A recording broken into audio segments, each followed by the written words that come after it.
Isang sandigan ng pag-unlad ng isang bayan ay ang malakas na supply ng pagkain at para lalong mapalakas ito, kailangan tutukan din ang mga pangangailangan sa agricultural sector.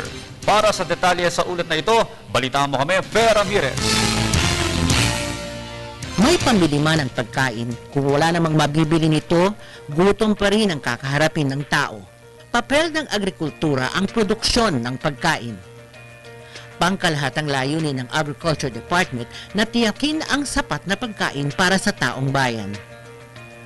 Pamilyar tayo sa sariwang agricultural produce na nabibili sa palengke o supermarket. Pero marami rin sa produktong pansakahan ay pinoproseso na ngayon. Sa pagpoproseso, tumataas ang halaga ng produkto sa pamilihan.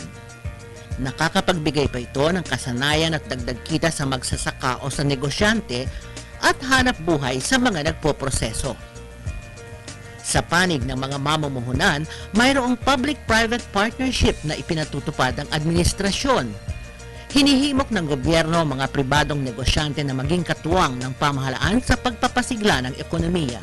Coming off 2 years of on the forum's own global competitiveness index being up 20 in 2 years, and we're clearly on an uptrend.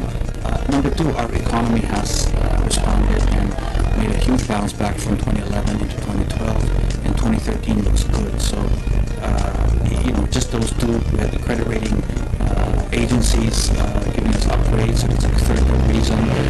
And there are a lot of good developments in the Philippines. Kabilang sa mga proyektong pinupuhunan ng pribadong sektor at ipinatutupad ay ang infrastrukturang magpapabilis sa paghahatid ng agricultural produce sa pamilihan. Ang ibig sabihin, nakakatiyak ang magsasaka na hindi mabubulok ang kanyang ani at hindi siya malulugi.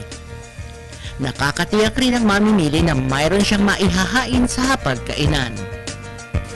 Sa bawat hakbang ng pagpoproseso at sa bawat kalsada, tulay o sistema ng patubig na ginagawa, may mga nalilikhang trabaho. At sa bawat mamamayang nagkakaroon ng trabaho, nagkakaroon ng kakayahang bumili ng makakain, tustusan ng kalusugan, makapag-aral, makapagtrabaho, makapag-ipon para sa mas mataas na pag-aaral o paglalakbay, at sa kahirapan. Para sa Telebisyon ng Bayan, Fer Ramirez.